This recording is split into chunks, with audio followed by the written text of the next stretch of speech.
మొదటిసారి మీ అందరినీ ఈ ప్రాంతంలో చూడడం ఎంతో సంతోషంగా ఉంది. అందరినీ మేము వచ్చింది వైజాగ్ నుండి వచ్చామా, ఎందుకంటే ఇక్కడ వచ్చి మేము మాట్లాడుతున్నాం అంటే మేము పరిచయం చేసుకోవాలి కదా, మేము ఎక్కడికి వచ్చాము. మేము వచ్చింది వైజాగ్ నుండి వచ్చాం.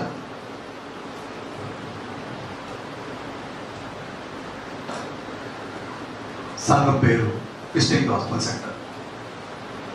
సంఘం స్థాపించి నేటికి సుమారు 32 సంవత్సరాలు అవుతుంది.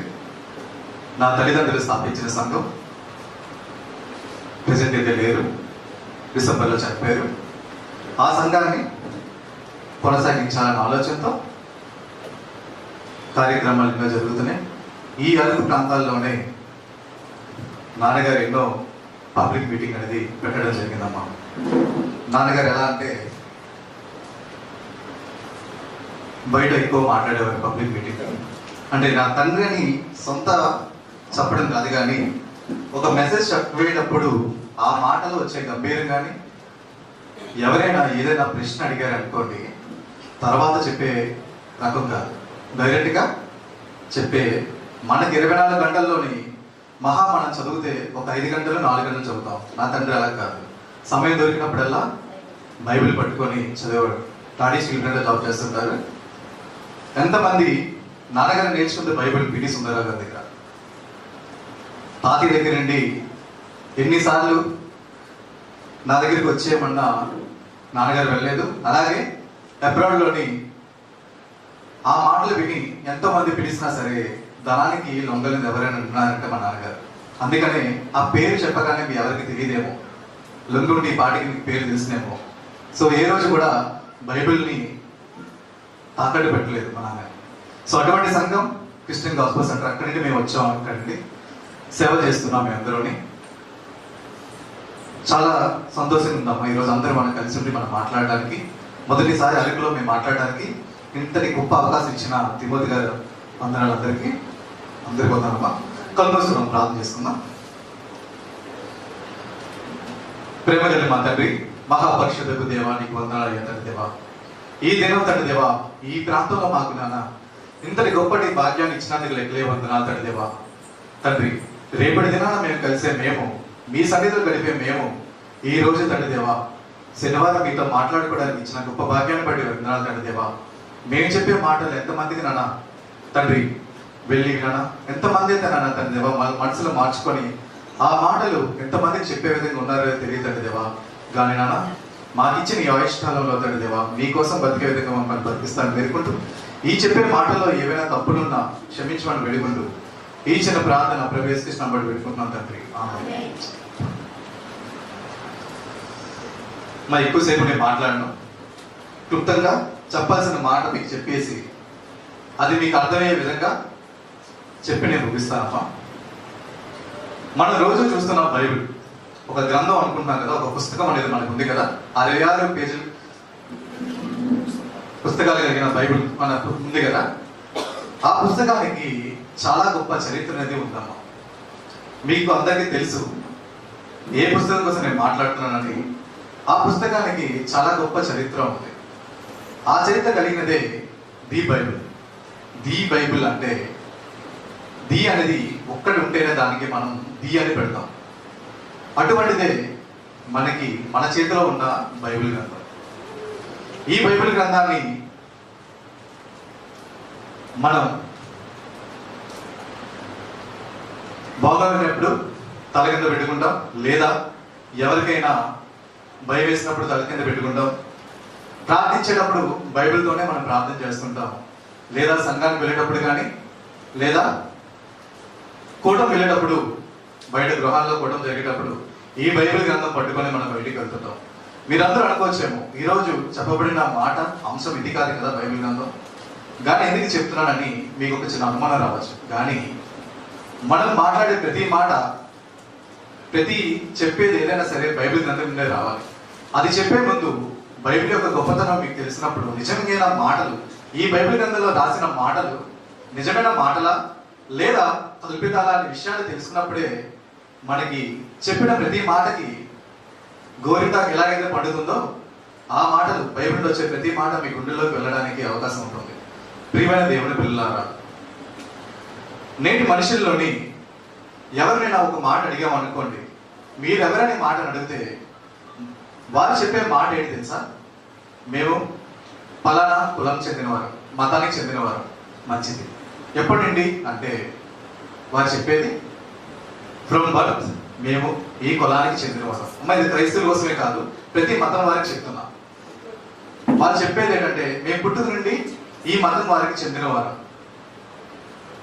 మరి కొంతమంది ఏమంటుంటారంటే మధ్యలో మేము కన్వర్ట్ అయ్యామని. మంచిది.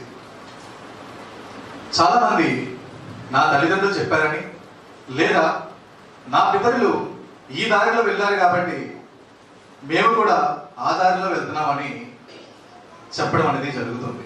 లేదా మిగతా వారు మేము మధ్యలో ఏదైతే మతాన్ని మనం ఆలోచిస్తున్నామో ఆ మతాన్ని మేము ఆలోచించిన తర్వాత ఇది కరెక్ట్ అయిన మతం అని తెలుసుకున్నాం కాబట్టి మేము కన్వర్ట్ అయ్యామనే విషయాన్ని చెప్పడం జరుగుతుంది. ప్రియమైన దేవుని పిల్లలారా, మనిషి నేనైనా నా కూతురికి ఏవైనా స్కూల్ జాయిన్ చేయాలన్నా ఎంతో ఆలోచించి ఆ స్కూల్లో జాయిన్ చేయడం జరుగుతుంది. ఎందుకంటే తన లైఫ్ ఫ్యూచర్ లైఫ్ ఎలా ఉంటుందని ఆలోచించి అక్కడున్న యాక్టివిటీస్ కానీ అక్కడున్న సిబ్బంది కానీ ఎలా ఉంటారు, ఫ్యూచర్లోని సిబిఎస్ఈ కానీ ఐఐటీలో వెళ్ళడానికి అవకాశం ఉంటుందా లేదా అని ఆలోచించి నిర్ణయాలు అనేది తీసుకోవడం జరుగుతుంది. అలాగే బట్టల విషయానికి వచ్చిన ఆ బట్టలలో కూడా ఏదైతే ఎక్కువ మన్నిక ఉంటుంది ఆ బట్టలనే పిల్లలకి మంచిది ఇవ్వడానికి ఆలోచిస్తూ ఉంటాం. అటువంటి మనం ఒక మతానికి చెందేటప్పుడు నిజమైన మతమా కాదా, మనం వెళ్ళే మతం పరలోక రాజ్యానికి తీసుకెళ్లే మతమా కాదా అని ఎవరైనా ఆలోచిస్తున్నారంటే లేదు అని చెప్పడం అనేది జరుగుతుంది. ఎందుకు అంటున్నానంటే అలా ఆలోచించడం లేదు కాబట్టి అపవాది అనగా సాతాన్ అనే వాడికి మనం అవకాశం ఇచ్చే మెయిన్ వే ఎక్కడ వస్తుందంటే మనకి సమాధానం కోసం ప్రశ్న వేసుకోవట్లేదు కాబట్టి అపవాదికి ఎక్కడ దారిస్తున్నామంటే మన యొక్క బద్ధకాలు ఏదో ఆనవాయితీగా వెళ్ళిపోవాలనే ఆలోచనతో ముందుకు వెళ్ళిపోతున్నాం తప్ప అది నిజమానని ఆలోచించే విధంగా మనం ఉండట్లేదు.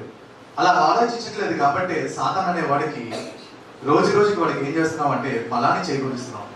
ప్రియమైన దేవుని పిల్లారా, ప్రతిదీ ఆలోచించే మనం, ప్రతి విషయానికి జాగ్రత్త పడే మనము దేవుని విషయానికి వచ్చేసరికి ఎందుకు జాగ్రత్త పడట్లేదు? అన్ని విషయాల్లో మనకి క్వాలిటీ కావాలి, ఇంకా చాలా మంచి మంచివి కావాల్సిన మనిషికి దేవుని విషయానికి వచ్చేసరికి ఏముందిలే, నా తల్లిదండ్రులు మరి అంత గుడ్డివారు కాదు కదా, వాళ్ళని చూపించిన దారి కరెక్టే కదా అన్న ఆలోచనతో మనకి ముందుకు వెళ్ళడం జరుగుతుంది.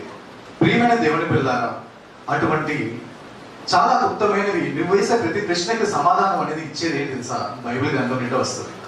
ఆ బైబిల్ గ్రంథం మనకు కనిపించే, చేతికి కనిపించేది, చూడడానికి దేనికి పనికిరాని వ్యర్థమైన నీకు పుస్తకంలో అనిపించవచ్చు, కానీ మనకి అర్థం కాని ఎన్నో గొప్ప విషయాలు మన తరం కాకపోయినా పాత తరం వారికి, అన్యులు కానీ క్రైస్తువులు కానీ ఆ బైబిల్ గ్రంథం చదివిన ప్రతి ఒక్కరు అందులో ఒక గొప్ప విషయాలు తెలుసుకొని గొప్ప సైంటిస్టులుగా అయ్యారు. బైబిల్ గ్రంథంలో ఉన్నది ఏంటి తెలుసా? భూత భవిష్యత్తు కాలానికి చెందిన గొప్ప మాటలు అనేది మనకి బైబిల్ గ్రంథంలో ఉంది. జరిగినవి, జరగబోయినవి, జరుగుతున్నవి ఎన్నో విషయాలు చెప్పబడింది ఏంటో తెలుసా? బైబిల్ గ్రంథమే. నేటికి 2019లో కోవిడ్ వచ్చినప్పుడు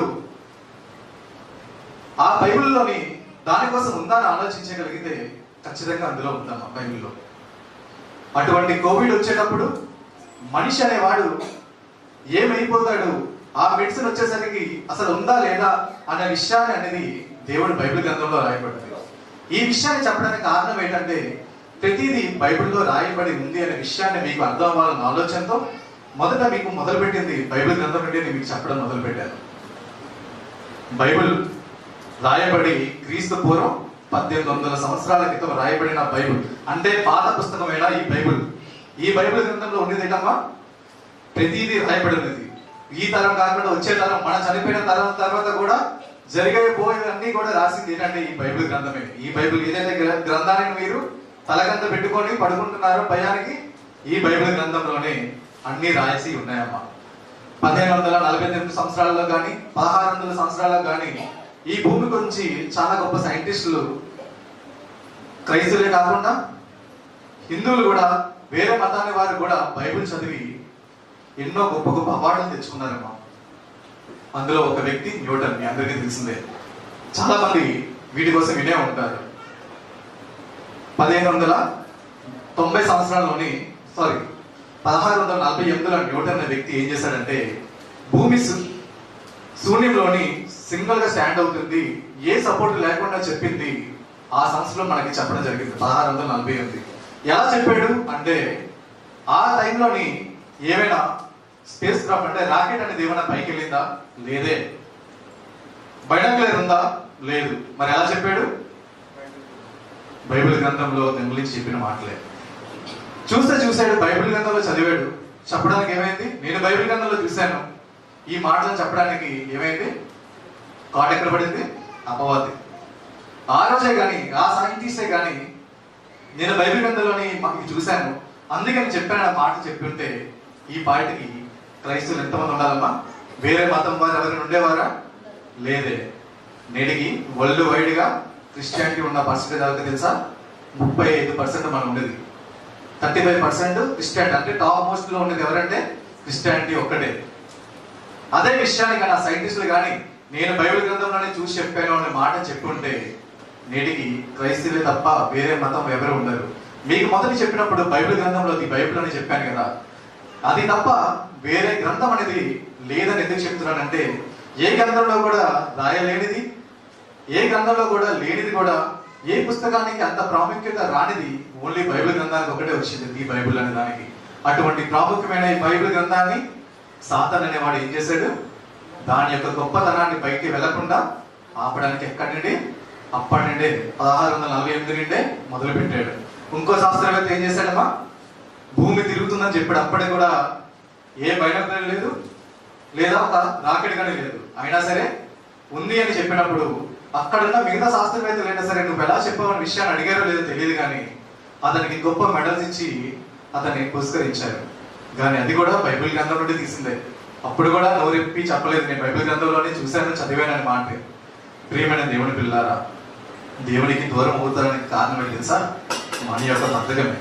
మనం కూడా బైబిల్ గ్రంథాన్ని పట్టుకున్నంత వరకు ఉంది, కానీ బైబిల్ గ్రంథం పట్టుకుంటే చాలు మనకి రక్షణ మార్గం ఉందని, లేదా బైబిల్ గ్రంథం పట్టుకుంటే చాలు మన పరలోక రాజ్యం వెళ్ళిపోతామని చిన్న భ్రమలో మనం ఉన్నామమ్మా.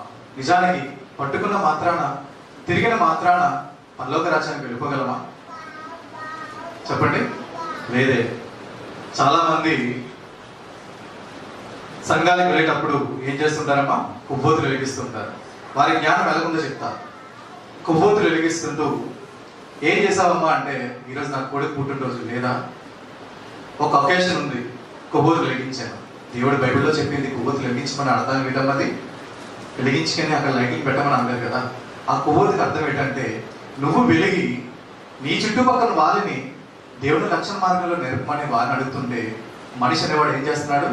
అసలైన దాన్ని పట్టుకొని వదిలేసి ఏదో క్యాండిల్ పట్టుకొని అది చేసి పెద్ద గొప్ప పని చేసినట్టు మనిషి అనేవాడు జీవిస్తూనే ఉన్నాడు. అది ఎంతవరకు కరెక్ట్ చెప్పండి? నువ్వు భూమి మీద నుండి చనిపోయిన తర్వాత దేవుడి దగ్గరికి వెళ్ళేసరికి ఏం చేసావు అంటే చెప్పేదేంటి? నేను 1000 క్యాండిల్ వెలిగించాను. రే ఊరుకుడా, నిన్ను క్యాండిల్ వెలిగించి చెప్పండి లేదురా, నువ్వు దేవుడిలో బతికి 10 మంది నేను వెలిగిస్తావని నీ భూమి మీద నేను తీసుకొచ్చాను రా. ఎన్నో కోట్ల కణాలు నిండి నేల రాలిపోయినా నిన్నెందుకు నిలబెట్టాను తెలుసా? నువ్వు వెలిగి మిగతా వారిని వెలిగిస్తావని నేను కోరుకున్నాను రా. ఏ సాతాన్ అనే వాడిని నీ వల్ల నేను శత్రుగా మారాను. నేను కొడుకులు కావాలనే ఆశతో మిమ్మల్ని కలుగజేసుకున్నాను. మీరేం చేశారు? భూమి మీదకి తోయబడిన సాతానికి లోబడి మీరు నన్ను నమ్ముతున్నారన్న ఆలోచనతో నిండిపోయి నన్ను కాకుండా సాతాన్ని మీరు దాన్ని కనపరిచేలాగా చేశారు. ప్రతి మనిషి ఏం చేస్తాడమ్మా? ఒక పురుగు కానీ, ఒక చీమకు కానీ, ఒక పాముకి, ఆఖరికి మనిషికి భయపడుతున్నాడు. కానీ భయపడలేనిది ఏదైనా ఉంది అంటే దేనికి? దేవుడికి మాత్రమే. ప్రియమైన దేవుడి పిల్లారా, ఎందుకంటే మనం క్రైస్తవులం కదా, మనకి కోపాలు రావు. నిజమేనా?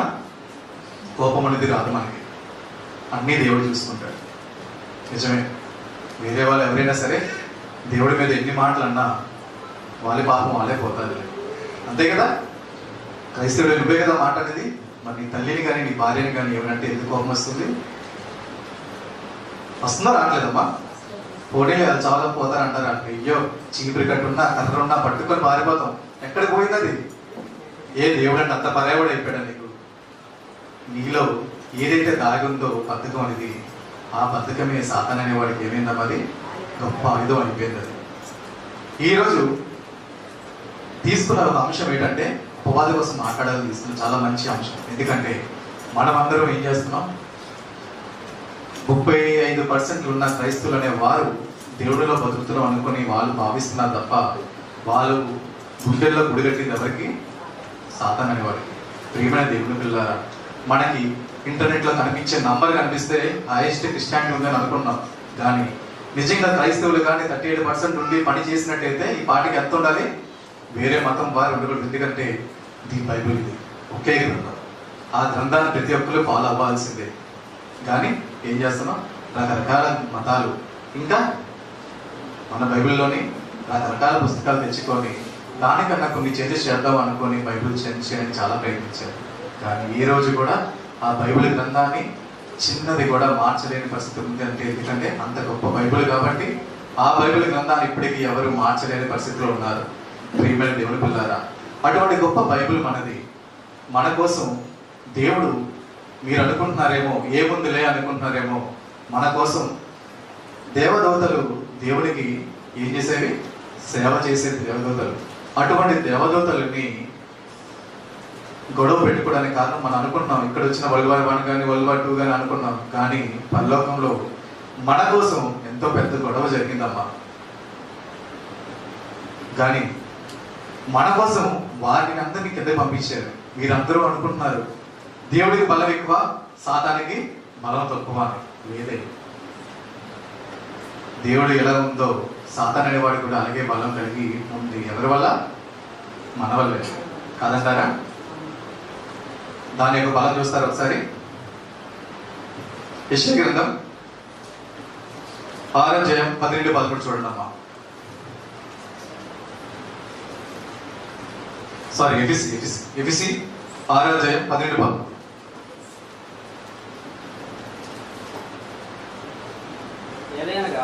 ఏలయనగా మనం పోరాడుతున్నది శరీరులతో కాదు గాని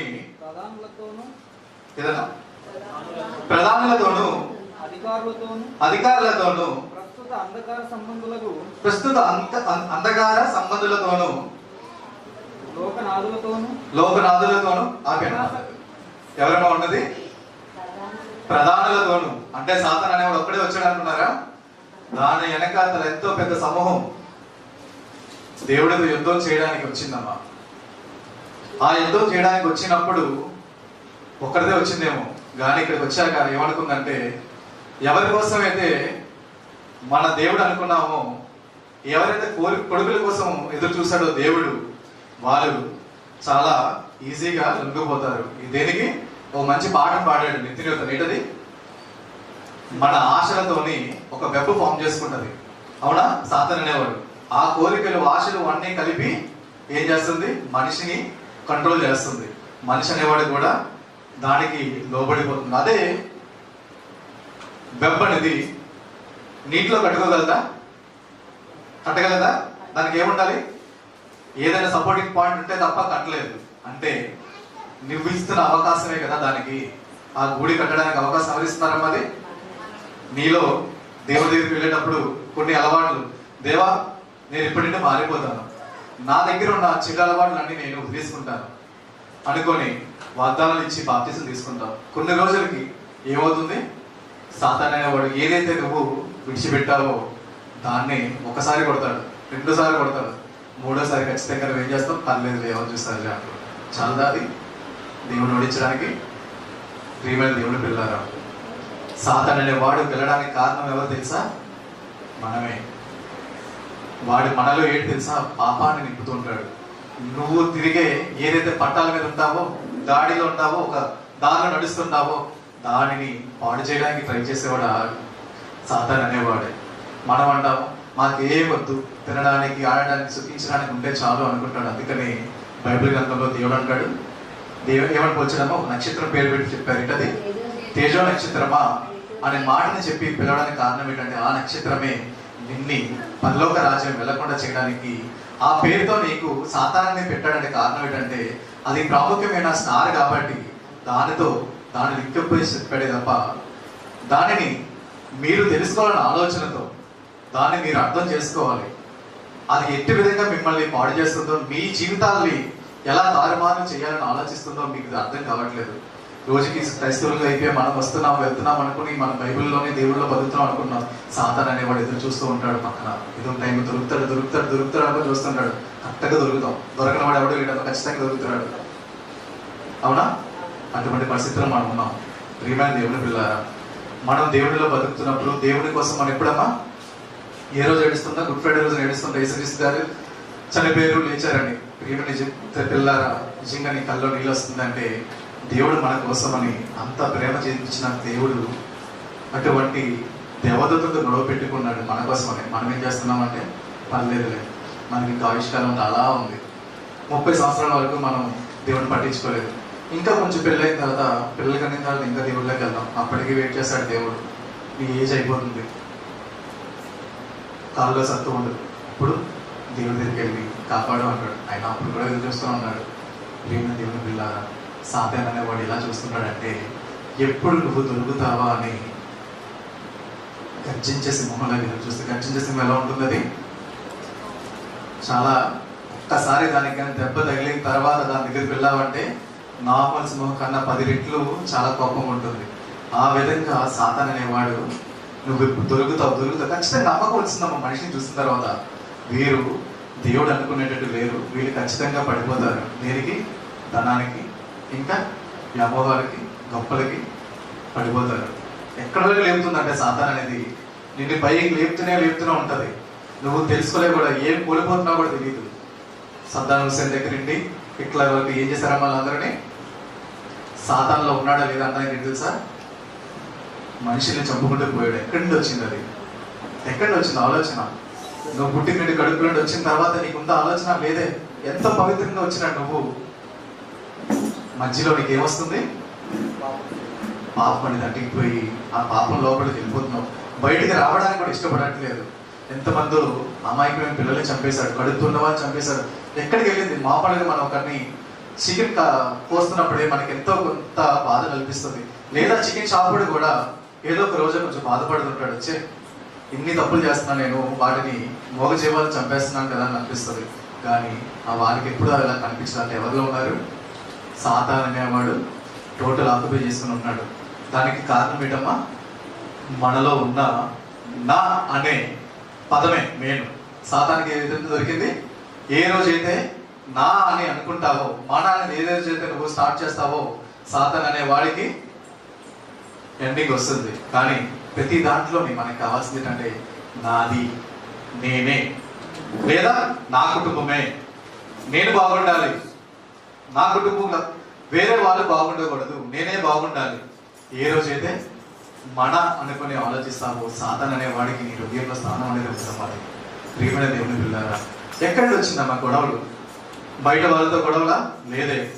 నీ కుటుంబంలోనే చాలా గొడవలు, రక్త సంబంధంతో గొడవలు. దేనికి? భూముల కోసమా? ధనం కోసమా? 80 సంవత్సరాలు అయిపోయిన తర్వాత నువ్వు ఉంటావా? 80 సంవత్సరాలు కాదు, 200 సంవత్సరాలు అయిన తర్వాత ఏదైతే పేరు రిజిస్ట్రేషన్ చేసుకున్నావో ఆ భూమి నీ దగ్గర ఉంటుందా? ఇదే ఎక్కడికో మారుతుంది కదా. కానీ మనకేంటంటే నా అనే పదం వల్ల దేశాలు కొట్టుకుంటున్నాయి. ఏది సుఖంగా లేవు మరి. అది సాతాన్ అనేవాడు ఆలోచన ఏంటంటే నువ్వు మాత్రమే బాగుంటేనే బాగుంటుంది. అంటే దానికి వచ్చే ఎనర్జీ ఎక్కడే ఉంది. ఏ రోజైతే మనం అందరం బాగుండాలి, మనతో పాటు చుట్టూ ఉన్న వాళ్ళు బాగుండాలి అని ఏ రోజైతే మనిషి అనుకుంటాడో సాతాన్ అనే వాడికి బలం తగ్గిపోతుంది. దేవుడి కన్నా సాతాన్ అనే వాడికి బలం పెరగడానికి కారణం ఎవరంటే ఆయన ఆ కాలంలో తీసుకున్న ఒక రాంగ్ డిసిషన్. మనిషి నా కొడుకు కావాలని అనుకున్నాడు, ఆ కొడుకు ఏం చేస్తున్నాడు? సాతానికి లోబడిపోతున్నాడు. ప్రియమైన దేవుడి పిల్లారా, మన దేవుడిలో నడిచేటప్పుడు కానీ మన కుటుంబం కూడా నడుస్తుందా లేదా ఒక ప్రశ్న మీరు వేసుకోవాలి. నేను నడుస్తున్నాగా? ఏదైతే మతం మనం అనుకుంటున్నామో ఆ మతం నిజంగా నాకు పరలోక రాజ్యం తీసుకెళ్ళక తిరుగుతుందా అనే విషయాన్ని ఏదైనా మీరు ఆలోచించారా? ప్రియమైన దేవుని పిల్లలు, అందుకే ఆ ప్రశ్నకి సమాధానం అనేది బైబిల్ మాత్రమే ఇవ్వగలదు. ఆ బైబిల్ గ్రంథంలో ప్రతి ప్రశ్నకి సమాధానం అందులో ఉంది. కాబట్టి నేను ఇచ్చే మీరు అడిగే ప్రతి ప్రశ్నకి కానీ బైబిల్లో కానీ సమాధానం లేదంటే నువ్వు పట్టుకున్న మతం అది రానున్నా. ఏ మతం వారు కూడా చెప్పలేని ప్రశ్నలు కూడా బైబిల్ గ్రంథంలోని ప్రతిదీ రాయబడి ఉన్నది. సాతాను అనేవాడికి మన అలవాటులు, మన యొక్క ఏదైతే ఆలోచనలు ఉన్నాయో వాటికి మనం లోబడిపోవడం వల్ల వాటికి ఎనర్జీ వచ్చేస్తున్నాం. అది మనం అనుకుంటున్నట్టు సాతాను అనేవాడు తెల్ల చీర కట్టుకొని నాలుగు బయటెట్టుకొని బయటకు ఏమంటారు అది పళ్ళు బయటెట్టుకొని ఉంటారని మీరు అనుకుంటున్నారేమో. లేదు. ఇంకా సాతాను అనేవాడు వస్తున్నాడు అనుకుని పైన చూస్తున్నారేమో. ఆల్రెడీ దగ్గరికి వచ్చేసి ఎక్కడికి వచ్చినాడు? నీ హృదయంలో ఆల్రెడీ దానికి స్నానం ఇచ్చేసావు. అయినా కూర్చుంది ఎక్కడ? దేవుని మందిరంలో కూర్చుంటాం. దానికి స్నానం ఇచ్చింది ఎక్కడ అంటే హృదయంలో ఇచ్చేసావు. ఏ రోజు దాన్ని బయటికి పంపిస్తావో నువ్వు పరలోక రాజ్యానికి వెళ్ళగలవు. నువ్వు పరలోక దేని ఎప్పుడు పంపించావో నీకు ఎప్పుడు తెలుసా? నువ్వు వెళ్ళి 10 మందికి సువార్త ప్రకటించడానికి సిద్ధపడ్డావా? నువ్వు దేవుడికి స్నానం ఇచ్చినట్టే. లేదు, 4 గోడల మధ్య నేను కూర్చుంటాను. లేదు, ఇంకా కొన్ని సంఘాలు అయితే వైజాగ్లో కొన్ని ఉన్నాయమ్మా, నెలకు ఒకసారి సీట్లు రిజిస్ట్రేషన్ అనేది జరుగుతుంటది. వేరే సంఘాలు కాదా? అక్కడ సీట్ లేకపోతే వేరే సంఘానికి వెళ్ళామా? కూర్చోలేమా? కానీ నాకు అదే స్థలం కావాలి, నాకు మూల సీటే కావాలి. ఇదేదో థియేటర్ అనుకుంటున్నావా? లాస్ట్లో సీటు కావాలనుకోవడానికి. ప్రియమైన దేవుని పిల్లారా, క్రైస్తవులైన మనం ఎంతసేపు మనం దేవుని మాటలు విని నీలోనే ఉంచుకోవాలని కాదు, నువ్వు రాసుకోవాలని కాదు, దాన్ని నువ్వు చెప్పడానికి ప్రయత్నించినప్పుడే దేవుడి యొక్క ఆ రోజు తీసుకున్న నిర్ణయం అనేది కరెక్ట్ అనేది మనకు తెలుస్తుంటుంది. కానీ అది చేయకుండా మనం ఏం చేస్తున్నాం అంటే అపవాదికి మనం స్థానం ఇస్తూ దాన్ని ఎలా నింపుతూనే ఉన్నామమ్మా. సంఖ్యలకైతే మనమైతే నంబర్ 1 పొజిషన్లో ఉన్నాం, కానీ అవుట్పుట్ చూసేసరికి ఏముందంటే శూన్యంలో ఉన్నాం. వేరే మతం. నేను హైదరాబాద్లోని జాబ్ చేసేవాళ్ళమ్మా. అక్కడ నేను చేసింది సిటీస్ ఎలా అంటే బెంగళూరులోని, ముంబైలోని, పూణేలోని జాబ్ చేశాను. ఎందుకంటే నోటికి వచ్చిన మాట నేను చెప్పకూడదు, నిజంగా నేను చూస్తేనే చెప్పాలి. అవి హైదరాబాద్లోని ముస్లిం పర్సంటేజ్ ఎంత ఉండేదంటే ఉన్న పర్సంటేజ్లోని 40% ఉంటారు. ఏ ఒక్కరు కూడా ముస్లిం దగ్గరికి వెళ్ళి ఏ మాట అనలేరు, ఎందుకంటే ఊరుకోడు. అదే ఒక క్రైస్తవ దగ్గరికి వెళ్ళి మీకు దేవుడికి పెళ్ళయిందంటే కదా, పిల్లలు ఉన్నారంటే కదా, 12 అంటే ఎక్కడ ఏదో యోగి దగ్గరికి వెళ్ళి నేర్చుకున్నారంటే కాదు, నా దేవుడు అలా చేయడు, అంతేనా? ఒక విషయం మనకు రాదు. మన దేవుడిని ఎవరైనా అంటే మనం ఊరుకోకూడదు. ప్రియమైన దేవుని పిల్లారా, నీకు దేవుడి మీద నిజంగా భక్తి ఉందా? ఆ పౌరుషం నీకే వస్తుంది. ఆ పౌరుషం నేను కొట్టేమని చెప్పట్లేదు, ఆ పౌరుషం నీలో కనబడాలి. నా దేవుడిని ఎలా అన్నారా? నేను జ్ఞానం నేర్చుకోవాలి, ఇంకా జ్ఞానం నేర్చుకొని చెప్పే విధంగా నేను ఉండాలనే ఆలోచన నీకు ఉన్నప్పుడు మాత్రమే నువ్వు దేవుడిలో బతికినట్టమ్మా. క్షణకాలపు ఆనందాల కోసం ఎంతో దేవుడిని పక్కన పెట్టేస్తున్నావు. కొంతకాలం బాగానే బతుకుతావు, ఏదో ఆనందాలు చిన్న వాటికి నువ్వు దేవుడికి లోపడి ఆ సాతాను అనే వాడికి లోపడిపోతున్నావు. అవసరమా? ఎంతకాలం నువ్వు బతుకుతావో తెలియదు. నీకున్న 80 సంవత్సరాలు 70 సంవత్సరాల్లో నీ ఆయుష్కాలం అందరికీ 100% ఉందా అంటే లేదు. ఏదో ఒక రోజు కంటికి కనిపిస్తావు, ఈరోజు రేపే కనబడవు. కానీ ఆ కొద్ది క్షణం కూడా మనం ఆలోచించేది పిల్లల కోసం, లోకం కోసం ఆలోచించుకొని చాలామంది దేవుడి మాటలు అంటే ఇష్టం లేని వాళ్ళు ఎవరూ లేరమ్మా. దేవుడి మాటలు ప్రతి ఒక్కరు వింటూనే ఉంటారు, కానీ బయటికి చెప్పాలంటే అది మత గ్రంథం అని, అది ఒక మతం అనేది డిఫరెంట్ మతం అనుకుని ఎవరు నేర్పిస్తున్నారంటే సాతాను అనేవాడు వాళ్ళకు కంట్రోల్ పెట్టేస్తున్నాడు. ఆ కంట్రోల్ పెట్టడానికి కారణం ఎవరంటే మనమే అవుతున్నాం, మరి ఒకటి ఏది లేదమ్మా. అది సాతాను అనేవాడు దేవుడు ఏమన్నాడంటే, దేవుడు మీరు నాకు కాదు భయపడాల్సింది, మీకు అక్కడ ఉంది ఏంటది? సాతాను అనేవాడు మీకోసం ఎదురు చూస్తున్నాడు, మిమ్మల్ని ఎప్పుడు మింగుదామని ఎదురు చూస్తున్నాడు. మీరు ఏం చేస్తున్నారు? నా కోసం మీరు తిరుగుతున్నారు, కానీ అది మింగడానికి మిమ్మల్ని ట్రై చేస్తుంది. ఒక్కసారి 1 పేతురు 5వ అధ్యాయం చూడమ్మా. ఒక మాట దేవుడు చెప్పబడింది. 1 పేతురు 5వ అధ్యాయం 8వ వచనం. నిబ్బరమైన బుద్ధి గలవారే, ఓకే, మెలకుగా ఉండుడి. మీ విరోధైన అపవాది ఎవరి విరోధి? నా విరోధం అనలేదు, మీ విరోధి అన్నాడు. ఎందుకు? వాడికి కావాల్సింది మనం కాదు, మీరు. మీరు కావాలి. మిమ్మల్ని రానివ్వకుండా చేయాలి. దేవుడు ఓడిపోయినగా చేయాలంటే వాడి ఓడించేది ఫైట్ చేసే ఎవరితోని? మనతోనే. కానీ దేవుడిలో ఎంతసేపు ఉంటున్నామో మీరు ఆలోచించండి. సమయానికి సంఘానికి వెళ్తున్నావా? లేదే. సమయం జరుగుతుంది, సంఘం స్టార్ట్ అయ్యేది 10 గంటలు అయితే వెళ్ళేది 11 గంటలు. ఎందుకంటే 10 గంటలే, సంఘమే కదా, దేవుడే కదా. మన కోసం ఎక్కడికి వెళ్ళిపోతే ఈ వారం కాకపోతే వచ్చే వారికి కలుస్తాం. మన దైవజనుల గారే కదా, ఏదో వచ్చిన మాట అంటారు, తర్వాత మళ్ళీ నార్మల్ అయిపోతారులే కదా. అదే ఏవైనా బ్యాంక్ వెళ్ళాలన్నా లేదా గవర్నమెంట్ ఏదైనా పథకం వచ్చిందనుకోండి, ఎంత ఫాస్ట్గా వెళ్తాం మనం అందరం? లేడీగా ఎవరు వెళ్తారమ్మా? లేదా ట్రైన్కి వెళ్ళడానికి ఎవరైనా లేడీకి వెళ్తారా? లేదు. కానీ సంఘానికి మాత్రం వస్తూనే ఉంటారు, జనాలు వస్తూనే ఉంటారు. దానికి ఒక ఎండింగ్ లేదు. ఇంకో 10 నిమిషాల్లో మూసిపోతున్నా సరే, అంటే ఈ సంఘం కోసం మాట్లాడుతున్నాం, తప్పుగా అనుకోకండి. మా సంఘం కోసం చెప్తున్నాను, అది తప్పుగా అనుకోకండి. ఇక్కడ వచ్చే వాళ్ళు ఎలా వస్తున్నారో తెలియదు, బాగానే వస్తున్నారు అనుకోండి. ఎందుకంటే మార్నింగ్ చూస్తున్నా చాలా మంది ఓపిక అయితే కూర్చున్నారు. మా సంఘంలో అయితే అంత ఓపిక కూర్చోరు, కానీ ఫాస్ట్గా కంట్రోల్గా పెట్టారు అనిపిస్తుంది.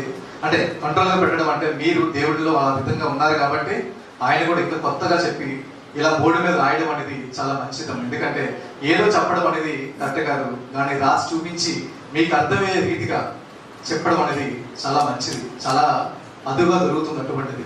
కానీ మీరు అటువంటిది తీసుకునేటప్పుడు ఎంతో గొప్పవారే ఉండాలి. మీరు వినడమే కాకుండా ప్రతి ఒక్కరికి చెప్పాలి. సాతాన్ అనేవాడు రోజు అక్కడ బయట కూర్చోవాలి, దొరుకుతాడు, ఎవరికో దొరుకుతాడు, ఎదురు చూస్తూ ఉండాలి. అంటే విధంగా నువ్వు ఉండగలవా? అదే మనం మార్చుకోవాలి. దేవుడి నువ్వు ఇచ్చేది ఏదైనా ఉంది అంటే గెలిపించేవాడు అమ్మ దేవుడికి. మరొకటి ఏమవుతుంది? గుడ్ ఫ్రైడే రోజు నువ్వు అంటూ మన దేవుడు ఆనందపడటం. అది నువ్వు నిజంగా ప్రార్థించి దేవుడిలోని స్వార్థ తొలగించు, దేవుడు ఆనందపడతాడు. ఏదైతే అపవాదం ఉంది, దేవుడి దగ్గరికి వెళ్ళి నవ్వుతూ ఉంటుందంట ప్రతిసారి. చూడు చూడు చూడు, నీ కొడుకు అన్నావు కదా, నీ కుమార్తె అన్నావు కదా, ఇక ఈడేనా చూడు నాకు ఎలా లొంగిపోయాడు. దేవుడిని ఏం చేసిందమ్మా? అది ఎత్తైన కొండ మీద ప్రార్థన తీసుకెళ్ళి ఏమన్నది? నాకు కాళ్ళకి దండం పెట్టు, ఇదంతా ఇచ్చేస్తానని అన్నది. లొంగేడా? అది ఇచ్చేది. ఎందుకంటే ఈ మరణం తర్వాత ఏముండదని విషయం ఆయనకి తెలుసు కాబట్టి ఉండలేదు. మనం ఏం చేస్తాం? ఈరోజు సంఘానికి వెళ్ళద్దు, నీకు 1 లక్ష రూపాయలు పడతాయి అంటే ఫోన్ స్విచ్ ఆఫ్ చేస్తాం, ఫాస్ట్గా ఎక్కడ చేస్తాను. అంతేనా? నేనేనా అంతే కదమ్మా? అంటే మిమ్మల్ని అంటాను కదా, మీరు కూడా అంతే కదా. దేవుని పిల్ల, దేవుడికి ఏదైనా మీకు సాధన ఇవ్వాలనుకుంటే, నిజంగా నీకు ప్రేమ ఉంది, దేవుని కోసం ఏదైనా చెయ్యాలి, సమయం కేటాయించాలి. ప్రార్థన ఒకటే, ప్రార్థన ఎక్కువ సమయం కేటాయించాలి. ప్రార్థన ఏదో తెల్లవారు దొరికింది కదా ప్రార్థన, మళ్ళీ ఉద్యోగంకి వెళ్ళేటప్పుడు లేదా తినేటప్పుడు ప్రార్థన అనుకుని కాకుండా సమయం ఎక్కడ కేటాయి ఉంటే ఆ సమయంలోని ప్రార్థన అనేది అలవాటు చేసుకోండి. చిన్న ఎగ్జాంపుల్ చెప్పాలమ్మా. ఒక రైతుకి 5 ఎకరాల భూమి ఉంది. ఆ రైతుకి ఏంటంటే ఏ టైంలో విత్తనం వేస్తే పంట పండుతుందో తెలుసు, ఏ కాలంలోని విత్తనాలు వేస్తే లేదా ఎప్పుడు రాబడి వస్తుందో తెలుసు. ఓకేనా? చాలా మంది ఏం చేస్తుంటారు, ఆ భూమిని కొందామని మంచి ఆఫర్ ఇస్తున్నా సరే రైతు ఏం చేస్తుంటాడు? అమ్ముతానే. అమ్ముతాడా? ఎందుకు అమ్మాడు? ఆ రైతుకి తెలిసింది ఏంటి? ఆ భూమి యొక్క గొప్పతనం తెలుసు, దాన్ని అమ్ముకోలేదు. అదే రైతు చనిపోయిన తర్వాత వారి కుమారుడికి ఆ భూమిని అప్పచెప్పిన తర్వాత ఏం చేస్తాడు? వాడిని పండించిన తర్వాత భూమి కోసం ఏమీ తెలియదు, ఏం చేస్తాడు? అది అందుకని దైవం కోసం తెలియడం నీకు ఎంత అవసరమో అపవాది గురించి కూడా తెలుసుకోవాల్సిన అవసరం నీకు ఉంది. ఎందుకంటే నువ్వు వినే జ్ఞానం దైవికంగా ఉందా లేదా సాతాన్ అనే వాడు అక్కడ మాట్లాడిస్తున్న విషయాన్ని తెలిసేది ఎప్పుడంటే రెండింటి మీద నీకు అవగాహన ఉన్నప్పుడు మాత్రమే దేవుడి మాట లేదు, దెయ్యపు మాట లేదని మీకు తెలుసుకోగలరు. 1 రూపాయికి కానీ వెనకత బొమ్మ వెనక పొడుసు, ఒక బొమ్మ లేదనుకోండి ఏం చేస్తాం? రూపాయి అంటారు ఎవరైనా? చదువుతుంది ఎవరికైనా? ఖచ్చితంగా బొమ్మ పొడుసు ఉంటేనే దానికి రూపాయి అనేది వాల్యూ. దేవుడిలో కూడా నువ్వు రెండింటికి ఒక వాల్యూ నువ్వు తెలుసుకున్నప్పుడు మాత్రమే ఏది దైవికంగా ఉంది, ఏది దైవికంగా లేదనే విషయాన్ని మీకు అర్థమవుతుంది. ప్రియమైన దేవుని పిల్లారా, దేవుని యొక్క గొప్పతనాన్ని, దేవుని యొక్క గొప్ప హృదయాన్ని అడిగిన వారైతే దేవుని యొక్క ఆనందాన్ని కూడా మీరు చూస్తారు కూడా. దేవునితోని పరలోక రాజ్యం నేను కూడా వెళ్ళాలన్న ఆశ కలిగిన వారు ఉన్నవారు ఇక్కడ కూడిన ప్రతి ఒక్కరికి ఆశ ఉందని నేను అనుకుంటున్నాను. మీరు కాకుండా మీ పిల్లలకి, మీ యొక్క చుట్టాలకి దేవుని యొక్క గొప్ప మహిమ చెప్పండి. సాధారణ లోపలికి వెళ్ళిపోకండి. చిన్న చిన్న ఆశలకి, చిన్న చిన్న కోరికలకి దేవుడిని తాకట్టు పెట్టకండి అమ్మా దయచేసి. అటువంటి అపవాదికి దేవుడి దగ్గరికి వెళ్ళి నవ్వే అవకాశం ఇవ్వకూడదని ఈ చిన్న మాటలు ముగిస్తున్నానమ్మా.